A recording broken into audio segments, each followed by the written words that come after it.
नमस्कार साथियों, मैं डॉक्टर अमित रंजन एक बार फिर से आप सभी का स्वागत करता हूं। आज हम लोग जिस विषय पर चर्चा करने वाले हैं वह विषय यूजीसी नेट की दृष्टि से अत्यंत महत्वपूर्ण है। तथ्यात्मक जानकारियां वहां पूछी जाती हैं। इसके साथ ही साथ कई विश्वविद्यालय के सब्सिडियरी प्रश्न पत्र में भी इससे सवाल पूछे जाते हैं। कवि परिचय और कवि परिचय के अंतर्गत जो हम लोग पहला कवि हमने लिया है वह है सूर्यकांत त्रिपाठी निराला। इसको हम लोग 4 खंडों में पढ़ेंगे सूर्यकांत त्रिपाठी निराला के बारे में। पहला उनका व्यक्तिगत जीवन, दूसरा उनकी साहित्यिक कृतियाँ, तीसरा उनसे जुड़े हुए कई महत्वपूर्ण तथ्य और चौथा कई सारी जो पंक्तियाँ उनकी कई प्रसिद्ध पंक्तियाँ हैं इसके बारे में हम लोग बात करेंगे। और यूजीसी नेट से जो है प्रसिद्ध पंक्तियाँ कवियों को उठा कर दिया जाता है। ठीक है, तो हम लोग पहले व्यक्तिगत जीवन पर आते हैं निराला के। निराला का जन्म 1896 ईस्वी में हुआ था। कहीं कहीं 1897 ईस्वी में मिलता है। बसंत पंचमी के दिन इनका जन्म हुआ था और 1961 ईस्वी में इनकी मृत्यु हुई थी। इनका जन्म जो हुआ था ये हुआ था महिसादल के मेदिनीपुर में हुआ था। जन्म महिसादल मेदिनीपुर बंगाल में इनका जन्म हुआ था। मृत्यु जो हुई थी वो दारागंज इलाहाबाद में हुई थी। लेकिन वो रहने वाले जो थे निराला वो गढ़कोला उन्नाव के रहने वाले थे। इनका जो पोथी या पत्रा देखकर जो पंडित जी ने इनका नाम रखा था वो सूर्य कुमार रखा था, जिसको कि उन्होंने 1917-18 में अपना नाम स्वयं से ही परिवर्तित करके सूर्यकांत कर लिया था। जब ये मात्र 3 वर्ष की उम्र के थे तभी इनकी माता जी का देहांत हो गया था। आगे चलकर प्रथम विश्व युद्ध के बाद जो है इनके भाई भाभी चाचा इत्यादि का भी देहांत हुआ, पुत्री का भी देहांत हुआ। हम सभी जानते हैं सरोज का, जिसकी स्मृति में इन्होंने महान जो है कालजयी रचना शोक गीति सरोज स्मृति की रचना की थी। उसकी चर्चा हम लोग सेकेंड पार्ट में करेंगे। तो 3 वर्ष की उम्र में इनकी माता जी का देहांत हो गया और ये आगे चलकर इन्होंने प्रभावती देवी मनोहरा देवी से इन्होंने विवाह किया। और इन्हीं मनोहरा देवी जो पत्नी है इन्हीं की प्रेरणा से मनोहरा देवी की प्रेरणा से इन्होंने हिंदी सीखा था। इन्होंने हिंदी संस्कृत बांग्ला जो है स्वाध्याय से ही सीखा था। तो यह इनका व्यक्तिगत जीवन का से जुड़े हुए कुछ तथ्य हुए। अब हम लोग दूसरे खंड पे आते हैं, साहित्यिक अवदान। निराला का साहित्यिक अवदान। निराला ने कई सारी रचनाएं की। निराला ने कविता भी लिखी, कहानी भी लिखे, उपन्यास भी लिखे और कई सारी कविताओं का अनुवाद किया। कई सारे जो है निबंध भी इन्होंने लिखे। जो काव्य संग्रह लिखते थे उसकी भूमिका में जो ये लिखते थे वह भी एक मील का पत्थर निबंध का काम करता था। इनके जो काव्य संग्रह हैं ये हम लोग यहाँ देखते हैं। इनका काव्य संग्रह है अनामिका, 1923 में छपा था। परिमल, अनामिका के बारे में ये बताना चाहूँगा कि यह 2 बार प्रकाशित हुआ है। यह सवाल पूछा जाता है और यूजीसी नेट में यह पूछा जा चुका है कि निराला का कौन सा काव्य संग्रह 2 बार छपा है। तो वह है अनामिका, पहला 1923 में और दूसरा 1938 में। परिमल 1930 में। प्रसिद्ध भिक्षुक कविता जो है ये परिमल में ही है। गीतिका 1936 में। तुलसीदास 1938 में। तुलसीदास एक लंबी कविता भी है। और जैसा कि मैंने बताया था अनामिका 2 बार छपा है। अनामिका नवीन जो है 1938 में और इसी में सरोज स्मृति और राम की शक्ति पूजा अनामिका में संकलित है। राम की शक्ति पूजा 1936 में लिखी गई थी। राम की शक्ति की पूजा के बारे में आप सभी जानते होंगे कि ये कृतिवास रामायण से प्रभावित रचना है। उससे इसका जो है कहानी का कथानक का आधार लिया गया है। सरोज स्मृति जो इन्होंने है अपनी पुत्री सरोज की मृत्यु के बाद लिखा था। हिंदी का पहला शोक गीति है और अभी तक की महानतम शोक गीति। हिंदी की नहीं बल्कि पूरे विश्व की महानतम शोक गीतियों में इसकी गणना की जाती है। और ये दोनों महान रचनाएं जो हैं अनामिका में संकलित हैं। कुकुरमुत्ता 1942 ईस्वी में, अनिमा 1943 ईस्वी, बेला 1946 ईस्वी, नए पत्ते 1946 ईस्वी और अर्चना 1950 ईस्वी। तो ये निराला का प्रमुख काव्य संग्रह है। सांध्य काकली 1969 ईस्वी। अब यहाँ पर एक प्रश्न आता है, निराला की पहली कविता कौन? इसको लेकर विवाद है। स्वयं निराला जी के शब्दों में जूही की कली जो है उनकी पहली रचना है, जिसकी वो रचना काल मानते हैं 1916 ईस्वी। लेकिन जो है आलोचक, कई सारे आलोचक हैं जिनमें रामविलास शर्मा भी हैं, वो जूही की कली को निराला की पहली रचना नहीं मानते हैं। वो बोलते हैं कि जूही की कली जो है 1916 ईस्वी में नहीं बल्कि इसका प्रकाशन 1921 ईस्वी में किया गया था। और वो पहली रचना मानते हैं निराला की कौन सी? भारत माता की वंदना। यह सवाल यूजीसी नेट में पूछा गया है, इस पर आप ध्यान दीजिएगा। और उनका मानना है कि यह 1920 ईस्वी में छपा था। तो ये निराला का काव्य संग्रह हो गया। अब हम लोग आते हैं कहानी संग्रह, जैसा कि मैंने बताया निराला एक बहुमुखी प्रतिभा के धनी थे। 20वीं शताब्दी के सबसे सर्वश्रेष्ठ कवियों में से जब चयन किया गया तो निराला का नाम आया। तो इन्होंने कविता के साथ साथ कहानी भी लिखे। इनके जो कहानी संग्रह थी लिली, चतुरी चमार और सुकुल की बीवी, यह प्रमुख कहानी संग्रह है। इन सब का ईयर भी याद रख लीजिएगा क्योंकि यूजीसी नेट में अरेंज करने के लिए आता है। इसीलिए मैंने निराला का जन्म वगैरह भी, जन्म और मृत्यु भी बताया, क्योंकि कवियों का उम्र के हिसाब से ये भी देता है कि कवियों का जो है उम्र के हिसाब से असेंडिंग या डिसेंडिंग ऑर्डर में अरेंज कीजिए। रचनाओं का तो आता ही आता है। अब हम लोग आते हैं उपन्यास। निराला के द्वारा लिखे गए उपन्यास। इनके द्वारा लिखे गए उपन्यासों को याद करने के लिए मैंने एक छोटा सा ट्रिक या कहानी बनाई है। वो कहानी कुछ इस प्रकार से है कि अलका नामक अप्सरा के चेहरे की प्रभा निरुपम थी, किंतु बकरी जैसे चेहरे वाले व्यक्ति से शादी कर उसने अपना जीवन बांट लिया। यानी अलका नाम की एक अप्सरा थी, बहुत खूबसूरत थी, उसके चेहरे की प्रभा अलौकिक थी, लेकिन वो जो शादी की वो बहुत खूबसूरत आदमी से नहीं की और अपना जीवन बांट ली, बर्बाद कर दी। इसी में निराला के द्वारा लिखे गए सारे उपन्यास आ जाते हैं। अलका इनका उपन्यास, दूसरा उपन्यास है। अप्सरा पहला उपन्यास है। प्रभावती तीसरा उपन्यास।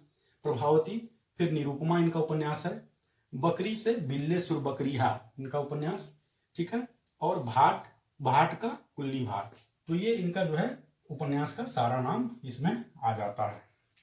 तो ये इनके द्वारा लिखे गए उपन्यास है। इन्होंने कई कविताओं का अनुवाद भी किया। तो इस प्रकार से हम देखते हैं कि काव्य संग्रह, कहानी संग्रह और उपन्यास, निराला ने ये सब कुछ लिखा था। निराला की कई सारे निराला के उपनाम भी थे, जैसे कि महाप्राण, निराला को महाप्राण भी कहा जाता है। निराला का निराला जो है यह भी उपनाम है, जो कि वो मतवाला पत्रिका का जब संपादन करते थे तब उन्होंने यह उपनाम स्वयं धारण किया था। और एक और सवाल जो अक्सर नेट में पूछा जाता है, 2 बार पूछा जा चुका है कि अमीय गरल शशिशीकर रविकर राग विराग भरा प्याला पीते हैं जो साधक उनका प्यारा है मतवाला। यह पंक्ति किसकी है? यह पंक्ति जो है मतवाला पत्रिका के मुख्य पृष्ठ पर लिखा होता था, जिसके संपादक निराला थे। यह पंक्ति जो है अक्सर पूछा जाता है, तो इसको आप लोग ध्यान में रखिएगा। तो निराला के हम उपनामों की चर्चा कर रहे थे। निराला के जो उपनाम हैं, निराला के कई सारे उपनाम थे। महाप्राण उसमें एक प्रमुख था। निराला का उपनाम निराला स्वयं उपनाम है। और इनको जो है छायावाद का रुद्र भी कहा जाता है। और ओज और औदात्य के कवि, इनको ओज और औदात्य का कवि निराला को कहा गया है। निराला को ओज और औदात्य का कवि किसने कहा है? रामविलास शर्मा ने। महाप्राण इनको गंगा प्रसाद पांडे ने इनको कहा है। अब हम लोग कुछ निराला के बारे में विशेष जानकारी पे आते हैं। मुक्त छंद, निराला ने जो है मुक्त छंद, ये पहले कवि थे जिन्होंने मुक्त छंद का प्रयोग किया था, ठीक है। मुक्त छंद का निराला ने प्रयोग किया था। इनके मुक्त छंद को, निराला का ऐसा मानना था कि मनुष्यों की मुक्ति की तरह कविता की मुक्ति भी आवश्यक है। मनुष्यों की मुक्ति की तरह कविता की भी मुक्ति आवश्यक है। उन्होंने भूमिका में यह लिखा था और इसलिए उन्होंने मुक्त छंद का प्रयोग किया। उनका मानना था मैं शैली अपनाई, मैं शैली अपनाई, देखा एक दुखी निज भाई, दुख की छाया पड़ी हृदय पर झटुमड़ वेदना आई। उनके अपने इस मुक्त छंद के समर्थन में वो वेदों तक गए और वहां से तर्क ढूंढ कर लाए। उनके मुक्त छंद को केचुआ छंद और रबर छंद कहकर उनके मुक्त छंद का मजाक उड़ाया गया। केचुआ छंद और रबर छंद किसने कहा था? यह जानकर आपको आश्चर्य होगा कि निराला के मुक्त छंद की जो ये प्रयोग थी, उसको केचुआ छंद और रबर छंद कहकर जो मजाक जिन्होंने उड़ाया था वो और कोई नहीं बल्कि हिंदी के मूर्धन्य आलोचक महावीर प्रसाद द्विवेदी थे। तो यह निराला से जुड़ी हुई कुछ महत्वपूर्ण तथ्य हुए। हमने पहला खंड इनका निराला का डील कर लिया है, निराला का व्यक्तिगत जीवन। दूसरा खंड हम लोग जो है उनसे जुड़े हुए कुछ महत्वपूर्ण तथ्य, ये भी हमने डील कर लिया। तीसरा जो है ये उनका जो है उनकी रचना संसार है, इसको भी हम लोगों ने अत्यंत संक्षेप में देख लिया। निराला के जो कई सारे उपनाम हैं हमने वो देख लिया। निराला जो है कम से कम पत्र पत्रिकाओं का इन्होंने संपादन किया था, हमने उसकी चर्चा कर ली। मतलब निराला जो 3 पत्रिकाओं का संपादन करते थे, मतवाला का करते थे, समन्वय का करते थे और सुधा का, ये 3 पत्र पत्रिकाओं के संपादक रहे थे, ठीक है। निराला के बारे में 2-4 और बातें हम लोग यहाँ चर्चा करना चाहेंगे। निराला के ऊपर यह पूछा जाता है अक्सर कि निराला के ऊपर किस दर्शन का प्रभाव था या किससे वो बहुत ज़्यादा प्रभावित थे। तो निराला जो है विवेकानंद के विवेकानंद से और उनके जीवन दर्शन से बहुत ज़्यादा निराला जो है प्रभावित थे। ठीक है, निराला ऐसे छायावाद के एकमात्र कवि हैं जिनसे प्रगतिवाद और प्रयोगवाद सभी के लोग जो हैं उनसे अपना संबंध जोड़ना चाहते हैं। निराला के बारे में और एक दो तथ्य है जो रोचक तथ्य के अंतर्गत हम लोग ले सकते हैं कि रोचक तथ्य नहीं है, निराला का अंतिम गीत जो था वो पत्रोत्कंठित था, जो 1900 कब छपा था, 1968 ईस्वी में छपा था निराला का अंतिम गीत। निराला का अंतिम गीत जो था वो पत्रोत्कंठित था। ठीक है, अब हम लोग आते हैं इस वीडियो के अंतिम चौथे खंड पर, निराला की जो है कुछ प्रसिद्ध पंक्तियां।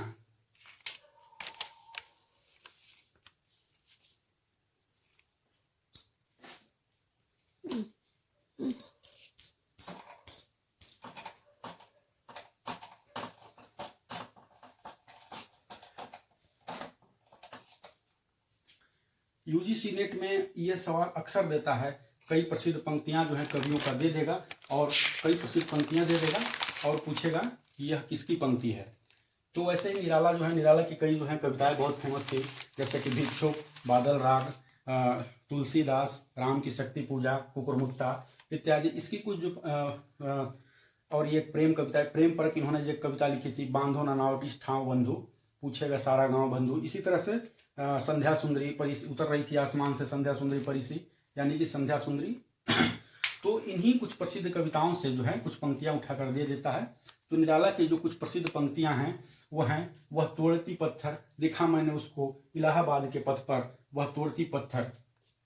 और दूसरा, जैसा कि मैंने पहले बताया, अमीय गरल शशिशिखर रविकर, इसके बारे में भी निराला की पंक्ति का दिया जाता है कि यह किसकी पंक्ति है, निराला की पंक्ति है। इसके अलावा भी कई सारी पंक्ति हैं। भिक्षुक का पूछ दिया जाता है, वह आता जो टूक कलेजे के करता, पथ पर पछताता आता, ये पंक्ति किसकी है, इस तरह से पूछ दिया जाता है। वरदे वीणा वादनी वरदे, यह पंक्ति भी यह कविता भी निराला के द्वारा लिखी गई है। तो इस प्रकार से हम देखते हैं कि हमने जो है निराला के बारे में मोटा मोटी सब कुछ समग्र रूप से देख लिया है। इसके अलावा भी और कई सारी इनकी प्रसिद्ध पंक्तियां हैं, उसकी जो कुछ छूट गई है, निराला से जो कुछ भी छूट गया है, वो परिशिष्ट में हम लोग पार्ट 2 में उसकी चर्चा करेंगे, जब हम लोग एक नए कवि के साथ आएंगे तब। बहुत बहुत धन्यवाद इस वीडियो को देखने के लिए। Thank you very much.